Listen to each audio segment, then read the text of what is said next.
Mga kwentong sumasa inyo, mga damdaming sumasa puso. Kasama si Tony Aquino. Sumasa puso.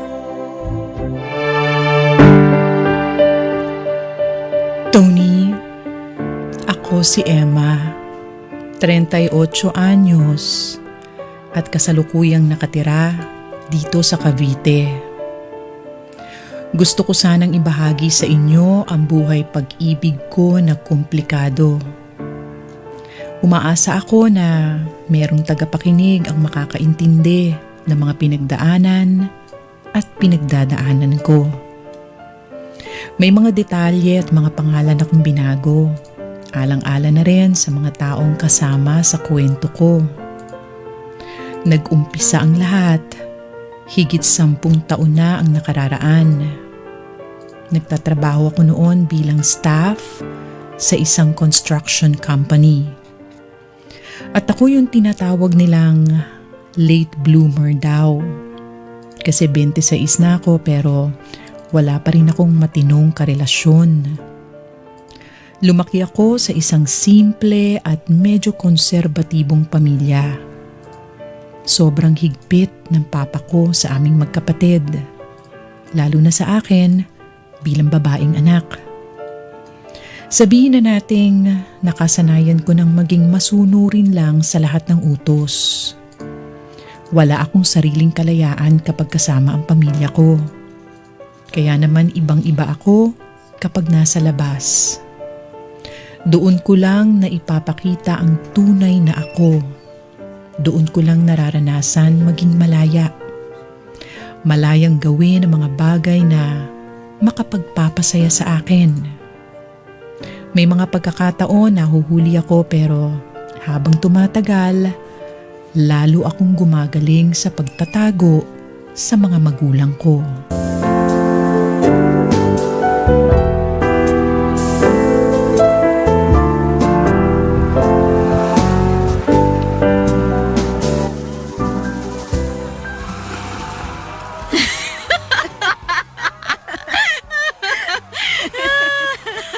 Grabe! Buti lang talaga pinayagan ka ng tatay mo sumama, Emma. Anong pinayagan? Hindi naman niya alam na pwede palang humindi. Ewan ko ba naman sa tatay mo? Ilang taong ka na? 26? Konting kembot na lang, magte-30 ka na. Pero kung tratuhin ka ng tatay mo, kala mo 17 ka pa lang. Tinan mo nga, hindi ka pa nagkaka-boyfriend. Uy, hindi totoo yan ha. Nagkaroon naman ako ng college. Ilang taon din kami ng ex ko. Nahuli lang ako kaya, ayan, pinaghigpitan ako lalo. Eh paano naman ngayon? Ang tanda-tanda mo na, huy. Paul pa rin magka-boyfriend? Basta ako nang bahala. Nag-iipon lang ako ng malaki-laking pera tapos aalis na rin ako sa amin. Saka ko nagagawin lahat ng gusto ko. Lahat? Lahat. Kasama pa si engineer dyan? Engineer? Sinong engineer? Sus, ikaw naman. Si Engineer Martin. Type ka kaya nun? Shh! Huwag kang maingay. O ba't defensive ka? Aminin mo nga, pinumpormahan ka niya, no? Claire, ano ka ba? May asawa na yung tao. So? Ilabutan ka nga. Sige, hindi na lang ako magsasalita. Basta ang akin lang, ibang mga tingin sa'yo ni Engineer. May iba pa bang nakakapansin yan?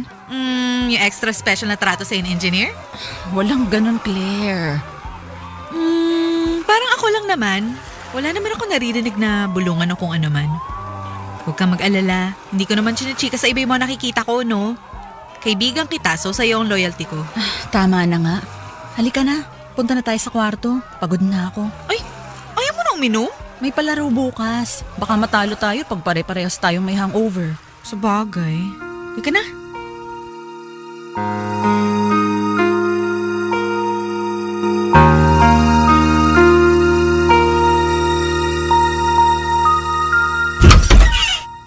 Tignan mo tong babaeng to. Ayaw pang umakyat kunwari. Naligo lang ako sandali tulog na. Claire, umayos ka ng higa. Wala akong pipwestuhan. May tumatawag sa akin. Sino kaya? Si Martin. Hello? Emma, saan ka ba sa kwarto nyo? Oo. Ikaw, nasan ka? Sa labas ng pintuan mo. Ha? Teka, nandito si Claire. Ano ba? Pero tulog na. Tulog na siya. Labas ka lang sandali. Teka. Martin? Halika, sumama ka sa akin. Teka, naka-bathrobe lang ako. Walang tao, mabilis lang. Teka, sarado ko lang yung pinto. Halika, Teka, saan tayo pupunta? Martin, hoy. malapit na. Saan mo ba ako? Banda dito lang, ito na. Pasok ka. Kaninong kwarto to? Akin. Teka. Wala akong kasama. Ako nag-book nito.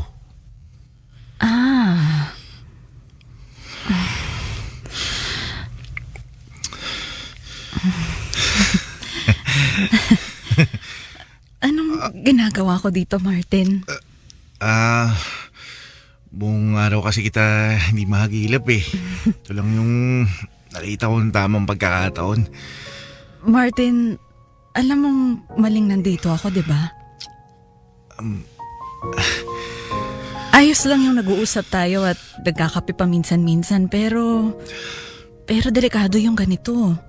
Nasa isang kwarto tayo. Tapos ganito pa yung suot ko.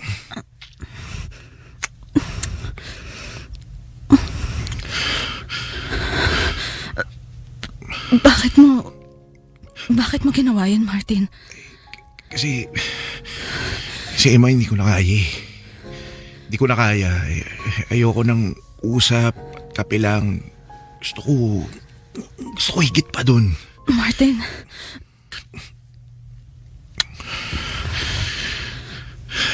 Emma, please. Mababaliw na ako. Kailangan kita. Kailangan ko ang lahat sa'yo.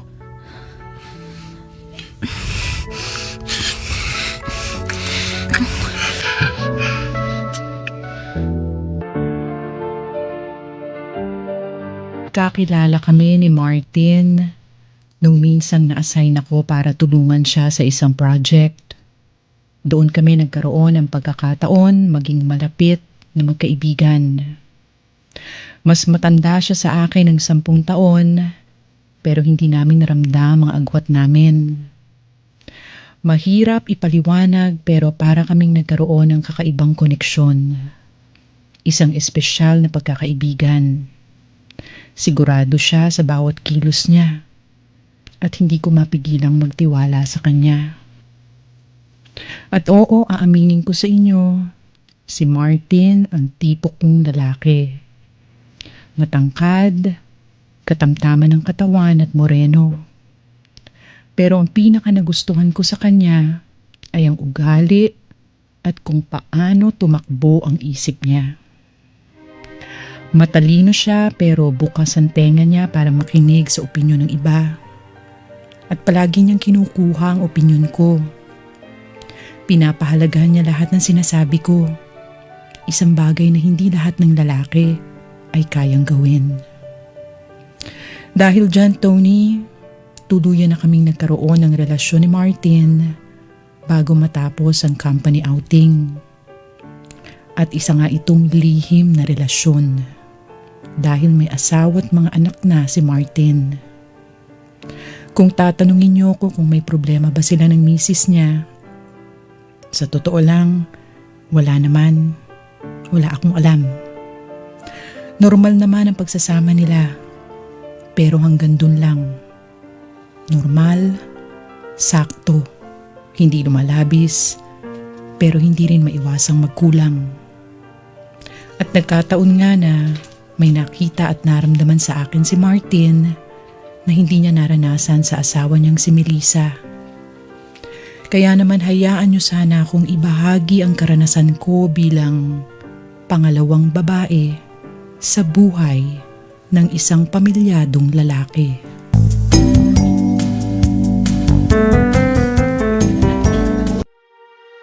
Guys, kain lang ng kain ah. Marami pang pansit tsaka lumpia oh. Parating pa lang yung barbecue, Diyos me. Pinakuha ko na sa lobby. Happy birthday, Claire! Thanks! Enjoy may pakain galore. Kelvin, pwede bang kumain na lang tayo ng matiwasay? Wala nang ganyan-ganyan. Ay, ano to? Anong ganap? Ito kasing sina Kelvin, kinukulit ako tungkol sa boyfriend na yan. Baka naman may boyfriend ka na, Emma. Pero ayaw mo lang pakilala. So, ano ba talaga? Meron o wala? Kasi kung wala, alam mo, ang dami-dami kong pwedeng ireto sa'yo. O kaya baka masyadong mataas yung standards ni Emma. Eh, ano bang type mo sa lalaki, Emma? Baka pogi, tsaka mayaman. Para namang hindi ganun si Emma. Lahat ng babae, ganun. Ako, oo, mukha akong pere. Buti namin mo. Alam nyo ba, itong si Jen, sa sobrang mukhang pera, muntik pumatol sa may asawa. Hay, hindi kaya. Sabi ko nga muntik eh. Muntik lang, pero hindi ako tanga, no? Hindi ako malande at makate. Sa ganda kong to, ba't ako papatol sa Taken na? Ano ako? Second best? Easy to get? Para usan ganyan? Excuse me ha, wala akong plano maging salot sa lipunan. No! Ew! Kadiri! Excuse me lang guys ha. Mag-aalas 7 na pala. Meron palang lakad yung family ko. Ha? Ay, ganun? Claire, happy birthday. Bawi ako bukas. Itapusin mo muna pagkain mo. Hindi, okay na ako. Kakain din kasi kami sa labas. Tumatawag na kasi yung tatay ko. Sige guys, una na ako ha. See you on Monday. Okay. Bye. Nako.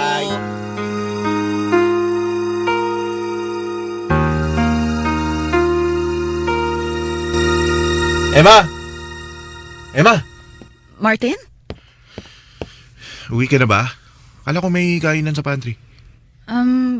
Oo, meron. Pero tapos na akong kumain, uuwi na ako. Ba't di mo sinabi? Halika na, sabay na tayo. Hatid na kita. Wala ka na bang trabaho? Bukas ko natatapusin yun. Tara na, baba na tayo sa parking. Si Jen! Ha? Umalis ka na. Si Jen palabas ng pantry. Ha? Umalis ka na, dalian mo. Sa parking ha, antayin kita malapit sa may restroom. Oo na.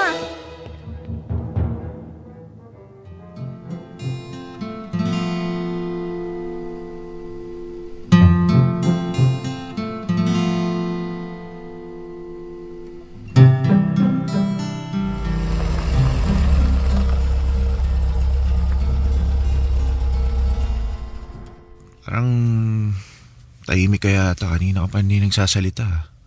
Ha? Sabi ko, bakit ang tahimik mo? Ayos ka lang ba? May problema ba? Hindi, wala. Okay lang ako. Kahit di naman talaga. Diba, kita mo na. Sige na, sabihin mo na. Para magawa na natin ang paraan kung ano man yan. Ano yun? Ba't may pag ganun? Magagawan pala ng paraan Teka nga, tungkol sa atin ba to? Emma, ano magsalita ka? Tayo ba yung may problema? Ano ba talaga tayo, Martin? Ha? Ganito na lang ba talaga tayo? Kabit, Kirida, number 2 mo na lang ba ako hanggang sa mamatay ako? Emma, ano ba pinagsasabi mo? Saan naman ang galing yan, ha? Ang ayos-ayos natin kanina lang tapos bigla kang magkakaganyan. Ano? Matagal mo na bang naiisip yan? Kala ko ba nag-usap na tayo, ha? O baka meron ka na namang narinig na kung ano dyan. Huwag mong sabihing nasulsulan ka ng mga kaibigan mo, ha? Bakit? Alam ba nila yung tungkol sa atin? Sinabi mo? Emma, ano? Tapos kayo hindi ka magsasalita. Ano ba naman yan? I'm sorry. Pagod lang ako. Pasensya ka na. Akin na yung kamay mo. I'm sorry, Martin. Sorry din, ha? Napalakas yung boses ko kanina. I'm sorry. Sorry, Emma, hindi ko na ulitin. Ako rin. Mula lang talaga ako sa sarili kanina pa. Kalimutan mo na yung mga tanong ko, ha? Bakit mo nga ba Dala lang natanong? ng pagod yun. Pagod lang, Martin. Wala naman talaga akong pake kahit habang buhay tayong ganito. Basta kung saan ka masaya, masaya na rin ako. Alam mo naman yun, di ba? Alam ko. Isa pa, nasa akin naman yung sagot sa mga tanong ko. Alam ko naman kung hanggang saan lang kaya mong ibigay. Oo, pero sana wag mo nang hanapin yung sagot sa mga tanong mo. Kasi, Emma, ayokong mawala ka eh. Di pa ako handa. Kailangan kita. Mahal kita. Para din kaming katulad ng ibang magkarelasyon na nag-uumpisa pa lang. Meron kami mga tampuhan habang kinikilala pa namin ang isa't isa. At syempre dahil unang beses kong makiapid, kinailangan ko pang aralin maigi kung paano maging isang kirida. At totoo nga mga naririnig ko noon, ang unang hakbang ay ibaba ang pride mo. Kailangan tanggalin mo sa isip mong hindi ka magiging numero 1. Buti na lang sanay akong magpakumbaba sa lalaki. Gawa na rin ng pagiging dominante ng tatay ko sa sarili niyang asawa at mga anak. Pero kung tatanungin niyo ako kung bakit ako pumasok sa ganitong relasyon, isa lang ang masasagot ko.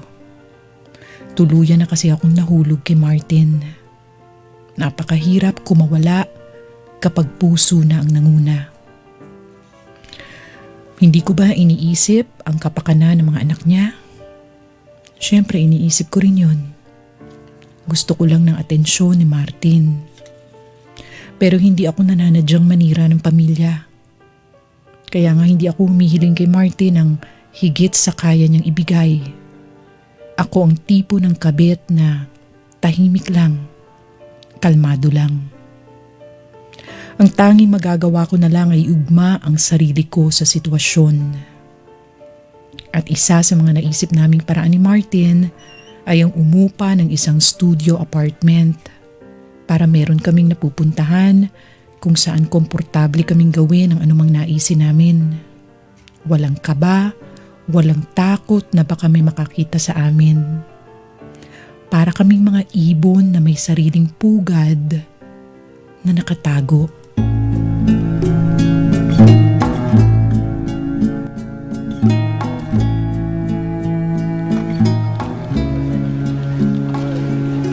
Oh, Emma, eto na yung pinasabay mong kape. Ay, thank you. Bayaran kita mamaya ha. Sige lang.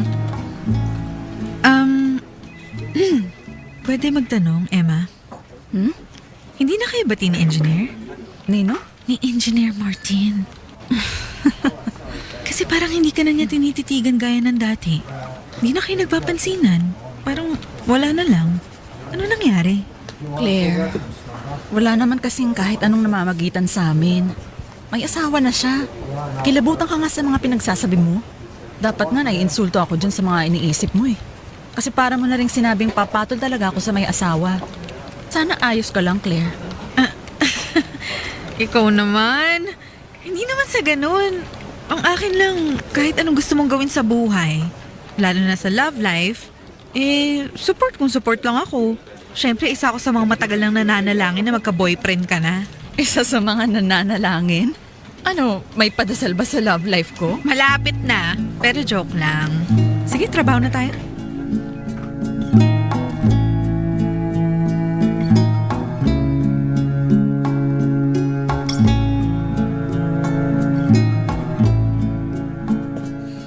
Oh, ito na yung ulam. Sobrang init yan, kaya dahan-dahan ka. Tara, kain ka na. Oh, bakit? Wala. Naalala ko lang si Claire kanina. Iniisip niya kasi hindi nag-work yung kung anumang pakiramdam niya meron tayo. Sabi niya hindi na daw tayo nagpapansinan. Tapos, hindi ka na daw tumitingin sa akin ng malagkit. So, ibig sabihin, pwede na pala tayo mag-artista, no? Tingin mo. Alam mo, si Claire ang pinakamapagmatsyag sa lahat ng tao sa opisina eh. At kung hindi niya tayo pinagdududahan, ibig sabihin, wala rin iniisip na kung ano pa yung ibang nasa opisina. Parang gano'n na nga. Ang hindi lang nila alam, meron na tayong sariling lugar para magkita.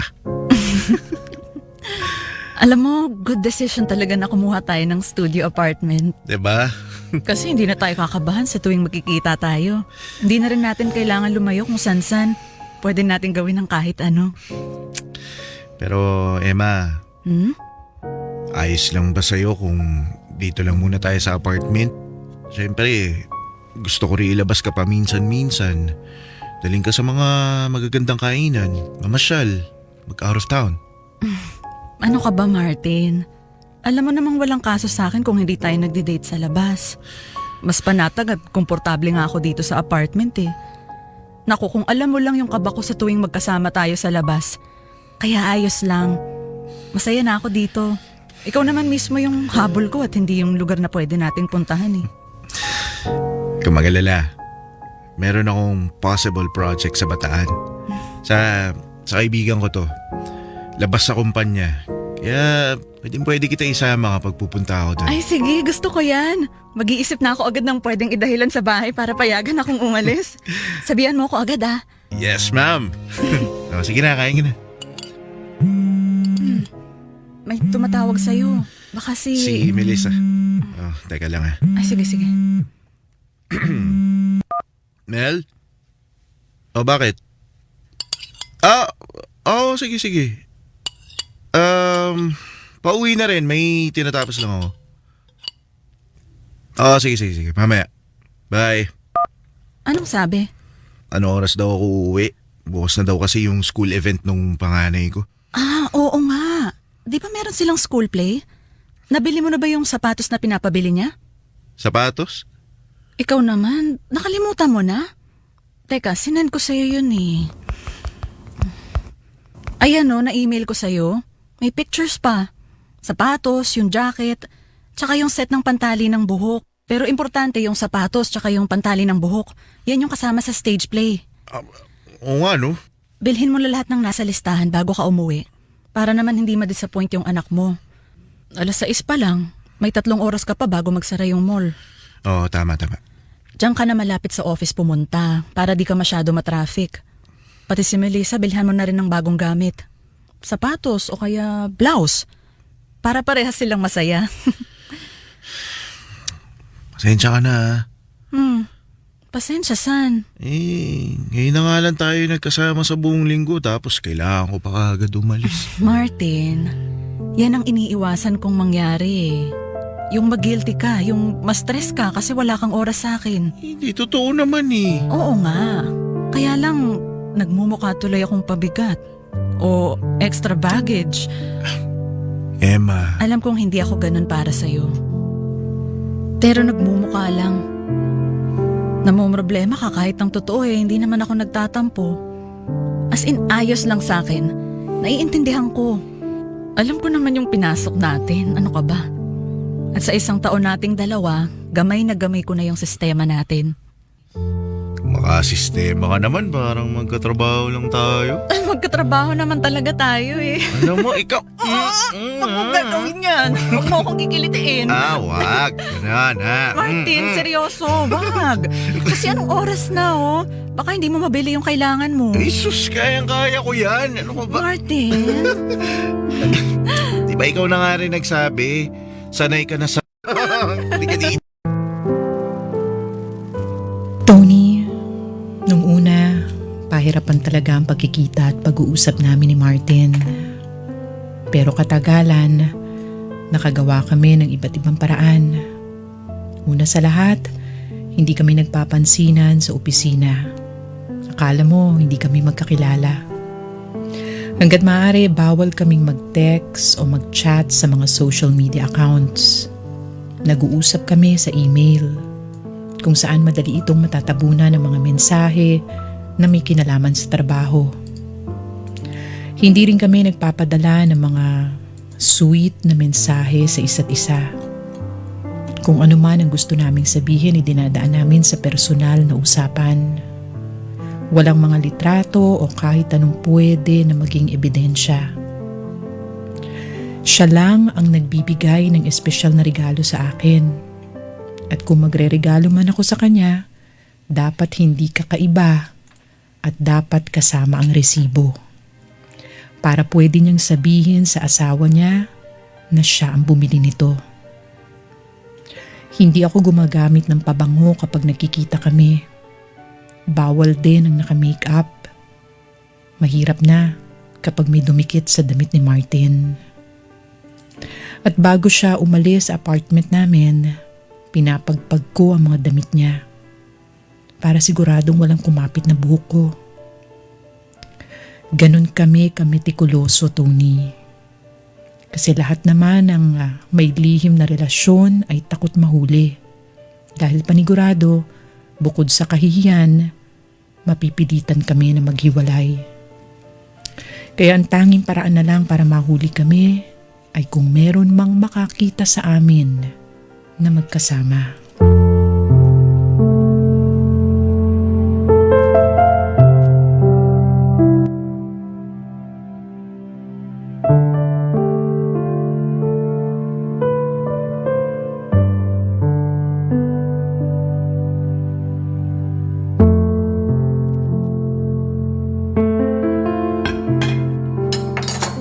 Oh, bakit hinahanda mo na ang lamesa? Diyan na ba nanay mo? Mauna na daw tayo kumain pa. Naipid daw sila sa traffic sa NLEX. Sinabi ko na sa kanya bukas na lang lumakad eh. Mapilit. Upo ka na pa. Ito na yung kanin tsaka ulam. Emma, Po? ikaw ba may nobyo na? Pa naman. Wala pa po, syempre. 27 ka na. Mag-asawa ka na. Po? Asawa? Pwede na akong mag-asawa? Eh pa, parang kailan lang galit na galit Nagalit ako ka. sa'yo noon kasi naglihim ka. Nagsinungaling ka. Sabi ko magnobyo ka pagkatapos mo ng kolehiyo pero anong ginawa mo? 3rd year ka pa lang, nagpaligaw ka na. O tama na pa. Matagal na po yun. Baka ma-high blood na naman po kayo eh. Kain na pa. Huwag na po nating pag-usapan yung asa-asawa na yan. Ipapakilala ko sa'yo. Anak na kumpare ko. Makipagkaibigan ka. Baka sakaling pwede siya. Po? Pwedeng ano po? Ano pa? Eh di asawa. Pa, seryoso po ba kayo? Huwag mong kini-question mga salita ko, Emma. Ang ibig kong sabihin, akala ko po ba ayaw niyong... Di ba bawal akong... Pa, ayoko pa pong mag-asawa. Wala nga po akong boyfriend eh. Wala pa po akong oras sa mga ganun. Ang dami-dami ko pong inaasikaso. Sinasabi ko na nga ba, yan ay sasagot mo eh. Po? Mukhang totoo nga yung nakarating na balita sa akin. Ano pong ibig niyong sabihin? May nakapagsabi sa akin na may karelasyon ka daw sa opisina niyo. Pa naman. Sino At namang... ang sabi pa sa akin, may asawa at anak na yung lalaki. Totoo ba yun, Emma? Pa naman. Siyempre hindi. Hindi totoo yun pa. Huwag kang tatawa-tawa dyan, ha? Sagutin mo ko ng maayos nang gigigil ako sa'yo. Pa, hindi nga po totoo yun. Wala akong karelasyon. Wala akong boyfriend. Wala akong kahit Anak ano. na magsisinungaling ka ba? Pa, hindi nga po totoo Umamin yun. ka na! Kahit saktan niyo ko, palayasin, wala akong aaminin dahil hindi nga totoo yun. Sino bang nagsabi sa iyo niyan? Iharap niyo sa akin. Magharap-harap tayo para magkaalaman na. Matapang ka, ha? Matapang talaga ako pa. Dahil nagsasabi ako ng totoo. Sino bang nagsulsul sa inyo at mas pinaniniwalaan niyo siya? Sino? Emma, wag mo akong pinagloloko, ha? Kilala kita. Yun ang hirap sa inyo pa eh. Porke nagkamali ako ng isang beses, pakiramdam nyo hindi na ako magbabago. Mas pinaniniwalaan nyo yung ibang tao kaysa sa sarili ninyong anak. Hindi nyo man lang ba naisip na baka sinisiraan lang ako ng tao dahil may galit o inggit siya sa akin? Ano bang tingin nyo sa akin pa ha? Masamang babae? Wala na akong gana kumain. Pa! Makinig ka sa akin, Emma. Siguraduhin mo nagsasabi ka sa akin ng totoo. Dahil pag nalaman kong isa kang kabit, wala ka ng pamilyang uuwian. Tandaan mo yan. Hindi kami nagpakahirap ng nanay mong buhayin ka para lang maging isang ahas.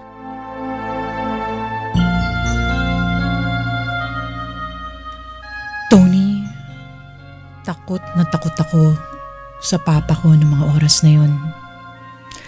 Siya kasi ang hari sa buong bahay. Lahat ng tao sumusunod sa kanya. Nagawa na niya akong masampal minsan nang mahuli niyang may nobyo ako nung nasa kolehiyo pa lang ako. Pero hindi na naulit yun dahil siniguro kong mabait ako at masunurin sa lahat ng utos niya. Ayon sa kwento ni Mama, may kaibigan daw si Papa na kilala si Martin. At ilang beses na raw kaming nakita na magkasama. Siyempre, idinahilan ko ang pagiging magkatrabaho namin ni Martin. At kahit kabadong-kabado ako, ginalingan ko na lang ang pagpapanggap na matapang. Siniguro kong hindi ako mauutal sa pagpapaliwanag. Kasi kilala ko ang papa ko. Binabasa niya bawat kilos at salita ko. Dapat hindi ako magpakita ng kahinaan. Sa oras na makita niyang hindi ako sigurado, iisipin niyang tama ang mga hinala niya. Kaya nga doble ang pag-iingat namin ni Martin dahil paniguradong hindi lang isang sampal ang matatanggap ko sa papa ko kapag nalaman niyang isa akong kabit. Pero sa kabila ng lahat, Tony, mas lalo lang akong nanindigan na manatili sa tabi ni Martin. Buong buhay ko, naging mabait na anak ako. Kaya gusto kong pagbigyan ng sarili ko ngayon. Gusto kong maranasan ang magmahal at lahat ng kaakibat nito. Sa totoo lang, sa sobrang pagmamahal ko kay Martin, ayos lang kahit hindi ko siya makuha ng buo. Mas mahalaga sa akin na maging permanente ang relasyon namin.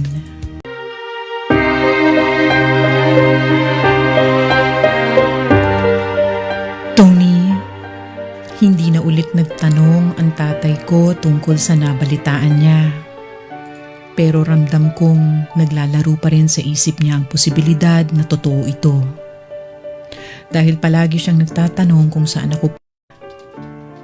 Kaya naman mula sa isang apartment, lumipat kami ni Martin sa isang condominium building na may mga kainan sa unang palapag para mas marami kaming pwedeng daanan papasok sa unit namin. Bukod doon, minabuti kong lumipat na ng trabaho para mas malayo kami sa mga mapagmatsyag na tao sa opisina. Sa totoo lang, habang tumatagal, mas lalo akong tumatapang na gawin ang gusto ko. Hindi ako papayag na magkahiwalay kami ni Martin. Kasi totoo ang pagmamahala namin. Hindi ito dala ng kapusukan lang. Katunayan, hindi naman kami palaging nagsisiping sa tuwing nagkikita kami. May mga pagkakataon na nauubos ang oras namin sa malalim na usapan. Sa akin niya nasasabi ang mga bagay na hindi niya magawang sabihin sa asawa niya. At siya rin ang nakakarinig sa lahat ng mga hinaing ko sa buhay. Kaya nga kami tumagal na maraming taon dahil naging matalik kaming magkaibigan. Pahinga namin ang isa't isa. Siya mula sa mga responsibilidad niya bilang isang asawa at ama. Ako naman sa tungkulin ko bilang isang anak na pinagkaitan ng malayang buhay.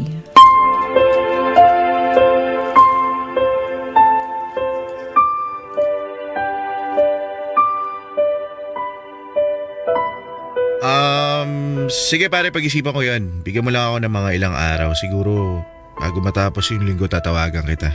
Ayos lang ba yun? Sige. Salamat ha. Salamat. Sige pare. Ingat ka. Ingat. Bye. May problema ba? Ang lalim ng buntong hininga mo Meron kasi akong pinag-iisipang importanteng bagay. Matagal na to sa totoo lang pero mas naging urgent lang kasi ngayon. Ano yun? Tungkol saan? Gusto ko kasing mag-retire na sa pagiging engineer. Tapos mag-focus na lang ako sa negosyo.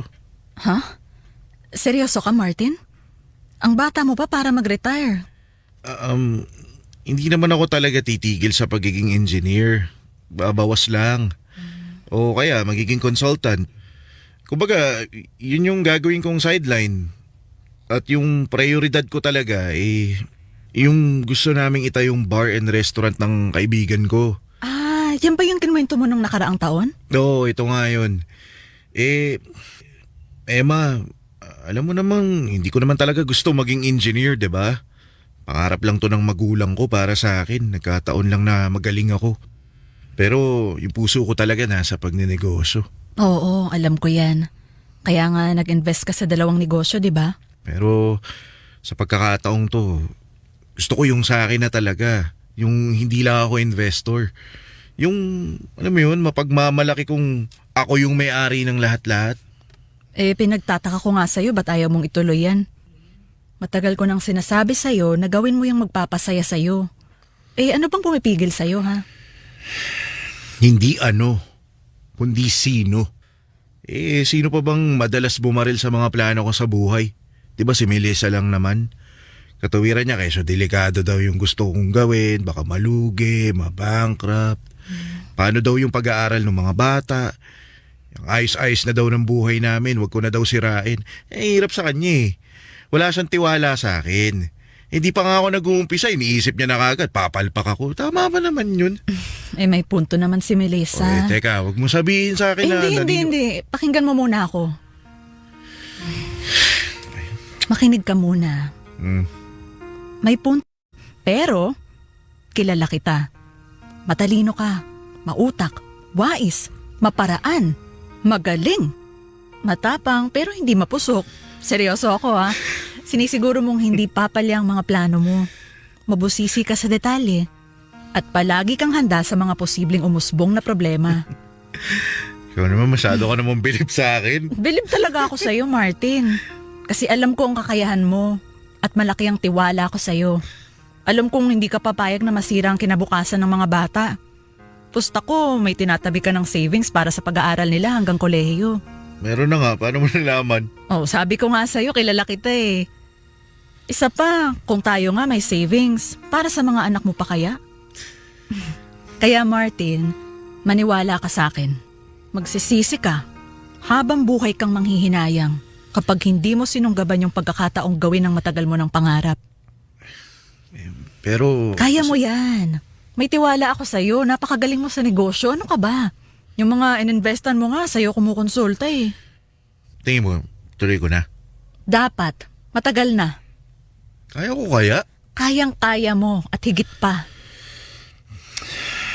Baka hindi na ako kausapin ng asawa ko. Di mabuti. Biro lang. Andito ako, ano ka ba? Kung ano mang tulong ang kailangan mo, basta kaya ko, gagawin ko. Yung suporta at alalay na dapat sana nakukuha mo kay Melissa, ako ang magbibigay sa'yo. Patunayan natin sa kanya na nagkamali siyang questionin ng kakayahan mo. Ipakita natin kung anong pwedeng mangyari kapag may taong naniniwala sa'yo. At naniniwala ako sa'yo, Martin. Naniniwala ako sa'yo. Tony, nagkatotoo nga ang sinabi niya tungkol kay Melissa. Kung ano-ano ang narinig niyang hindi maganda. Pero bandang huli, pumayag din si Melissa sa gustong gawin ni Martin. Yun nga lang hindi siya makikialam. At pabor naman sa akin yun. Dahil malaya akong nakakatulong kay Martin. Akong nag-asikaso ng mga papeles na kailangan niya. Mga kukuning supplier at mga trabahador. Kasama ako ni Martin sa bawat meeting at pag-iinspeksyon. Ultimo pagdisenyo ng mismong lugar ay malaki rin ang ambag ko. Hindi biro ang ginawa kong pag-aaral para maintindihan ang mundo ng pagnenegosyo. Pati pagbabasa tungkol sa food service, pinagpuyatan ko rin. Namumroblema ako sa tuwing namumroblema si Martin. Kami ang naging magkasama sa hirap at saya para matupad ang mga pangarap niya.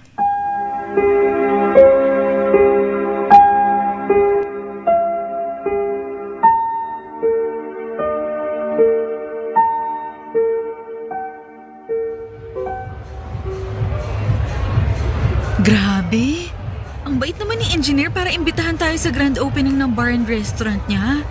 At be, napakasosyal naman dito. Mahal ba mga pagkain? Nakita mo na yung menu? Hindi siya mura pero worth it naman para sa presyo yung quality ng pagkain tsaka service. Yung tipong hindi ka pupunta dito kapag broken-hearted ka at gusto mong itapon na ang buhay mo. Pero ito ang una mong may isip na pagdalhan sa mga mahal mo sa buhay. Pagpasok mo pa lang parang giginhawa na agad yung pakiramdam mo, di ba? Wow! Isang oras mahigit pa lang tayo dito pero naisip mo na yung mga bagay na yan?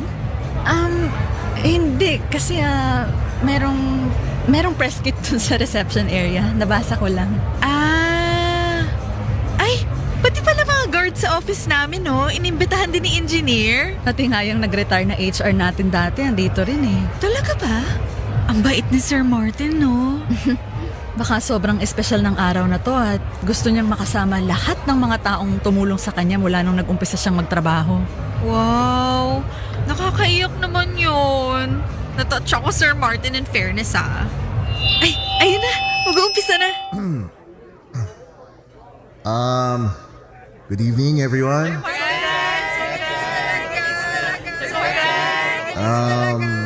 Alam ko, gutom na kayong lahat. Pero hayaan niyo sana akong pasalamatan muna kayong lahat sa pagpunta ngayon. Hindi niyo lang alam kung gaano kasaya yung puso ko na makita ang bawat taong naging parte ng buhay ko mula umpisa hanggang sa ngayon. Kasi hindi lang to isang grand opening, but I would like to also announce my retirement as a full-time engineer. Hala siya! Pwede ba mag-retire ng ganyang kabata? Ibig lang yung sabihin, hindi na muna siya tatanggap ng mga proyekto. Para na rin makapag-focus siya dito sa business niya. Pero, tatanggap pa rin siya ng mga consulting jobs. At anytime, pwede naman siyang kumuha ulit pag gusto na niya. Nakwento niya sa'yo? Hindi. Hula ko lang. Sa pagkakaintindi ko, ganun. Kaya gusto ko rin pasalamatan ng numero unong inspirasyon ko para magpatuloy. Ang asawa kong si Melissa. At syempre, mga anak naming si Chelsea at Joaquin. Love, asan ka? Ayun! Love! Salamat, hinayaan mo akong gawin to. Kung hindi dahil sa'yo, hindi ko marirealize kung ano ang totoong purpose ko dito sa mundo. Ganda pa rin na Miss Melissa, no? Tumanda na pero ang kinis pa rin. Oo nga eh. Salamat. Salamat at hindi ka umalis sa tabi ko.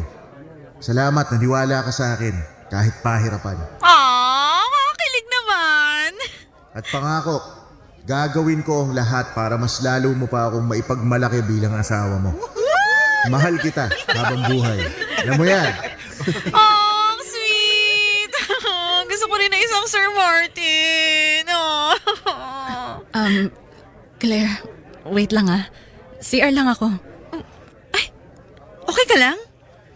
Parang naluluha ka. Hindi. Parang kasi inaatake ako ng allergy.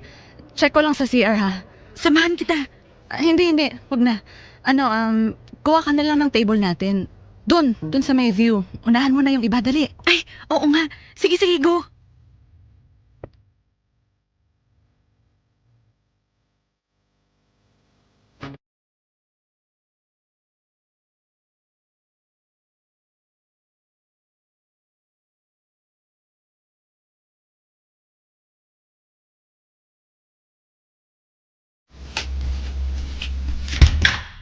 Bakit nandito ka? 2:00 na ng madaling araw. Asan ang pamilya mo? Nasa bahay, malamang natutulog na. 10:00 pa lang umuwi na sila, Emma. Oy, bakit nandito ka? Umuwi ka na. Ako nga dapat nagtatanong yan sa'yo eh. Nandito ka sa kondo. At wala ka sa restaurant. Ba't hindi kita kasama doon? Tapos umalis ka nang hindi nagpapaalam. Ano yun? Ano nangyari sa'yo? Buong gabi ako nag-alala. Hindi ko tuloy magawang magsaya ng maayos. Ang tagal-tagal nating inantay yung okasyon na to, di ba? 2 taon tayong napagod. Tapos saka ka maggagaganyan? Ano ba nangyari sa'yo? Sabihin mo. Wala. Pagod lang ako. Pagod? Anong pagod? Pagod saan? Hindi pa nga nata nag-uumpisa yung kasiyahan. Wala ka ni. Hanap ako ng hanap sa'yo. Hindi ako makakonsentrate. Muntik na nga ako mahalata ni Melissa eh. Yun na nga eh. Ando naman si Melissa. Bakit hanap ka pa ng hanap sa akin? Kala mo naman pwede tayong mag-usap ng harapan. Siyempre mahalaga sa akin yung nakikita ka. Para saan? Para saan pa? Ano ba ako sa'yo ha? Naku, ito na naman po tayo. Di ba yung asawa mo naman ang inspirasyon mo? Ang tumulong sa'yo? Ang sumuporta? Ang dahilan kung bakit narating mo yung kinalalagyan mo ngayon? Okay, so yun pala yun. Sabi ko na nga ba nagsiselos ka sa mga sinabi ko kanina. Hindi ako nagsiselos. Bakit ka pala nagkakaganyan, ha? Alam mo namang hindi ka dapat magselos, Ano? di ba? Wala akong karapatang magselos. O so ano, nagsiselos ka Hindi ha? nga simpleng selos to. Anong gusto mong mangyari? Ha? Ikaw ang pasalamatan ko sa harap ng maraming tao? Ikaw yung paakyatin ko sa stage, halikan kita, ganon. Akala ko pa naman sanay na sanay ka Hindi na. ako ganun kababaw, Martin. Ang tagal-tagal na natin, Emma. Hindi mo naman ako naiintindihan eh. Eh ano ba kasing kinakagalit mo? Ha? Ang hirap mo kausap eh. Martin, magsasampung taon na tayo. Pumayag akong maging pangalawa sa buhay mo. Pero, hindi ibig sabihin nun manhid ako. Tao pa rin ako, Martin. Babae pa rin ako. Oo, masaya tayo sa loob ng maraming taon, pero may mga pagkakataon pa rin sinasampal ako ng katotohanan na kasalanan pa rin ang ginagawa natin. Nagsasabi At isa pa rin akong kirida, kabit, mistress, ahas. Kahit gaano ako magpakabuti sa ibang tao, masama pa rin ang tingin nila sa akin. Kahit anong simpa ko at pagtulong sa kapwa, makasalanan pa rin ako. Emma. At kahit anong sakripisyo at pagmamahal ko sa iyo, hanggang dito lang talaga tayo. Hindi kita makukuha ng buo, Martin. Hindi mo ako mabibigyan ng normal na buhay. So anong ibig mo sabihin? Ha? Ayawan na, suko na, sawa ka na, na-realize mo, mali pala lahat ng to, ganon. Makikipaghiwalay ka na? Martin! Huwag mo sabihin, hihingin mo sa akin na iiwan ko yung pamilya ko. Kasi Emma, alam mo, hindi ko naman kayang gawin yan eh. Kung si Melissa lang, sige, oo, mapag-iisipan ko. Pero hindi ko pwedeng iwan yung mga anak ko. Ayoko silang saktan, hindi pwede yun. Maaatim ko ang lahat pero hindi yung makitang umiiyak yung mga anak ko. Emma. Ayos lang kung ako na lang masaktan. Tama? Oo, kung gusto mo malaman yung totoo, pues oo. Yun ang sakripisyo mo. Diba? Kasi ako, tinapon ko yung pagiging tapat sa pamilya ko para sa'yo, Emma. Yung pagiging matinong padre di pamilya ko kasi mahal kita. Mahal mo ba ako? Mahal kita, Emma. Bakit hindi mo ako? Mahal kita pero mahalaga sila. Mas mahalaga sila.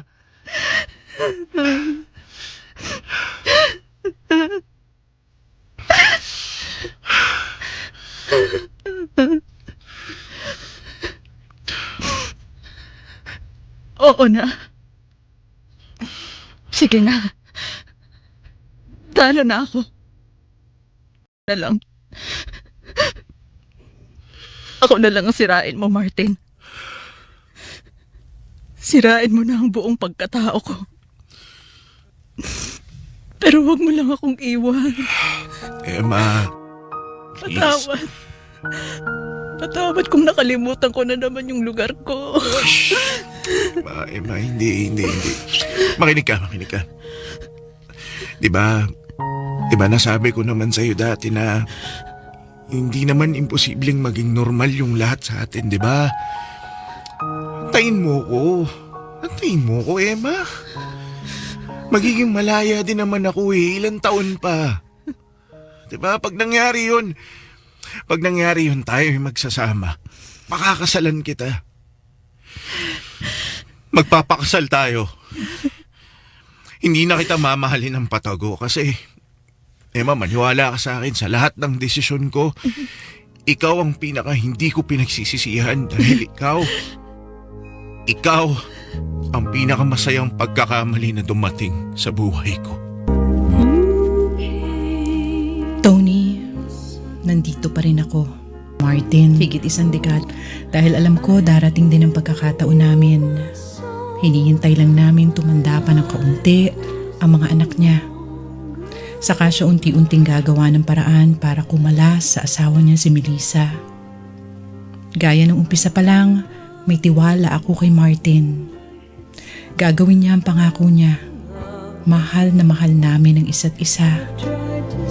At kahit nagawa ni Martin na magtaksil sa asawa niya, naniniwala ako sa lahat ng manluloko. Si Martin ang pinakatapat. Salamat sa pakikinig sa aking kwento. Suma sa puso, Emma.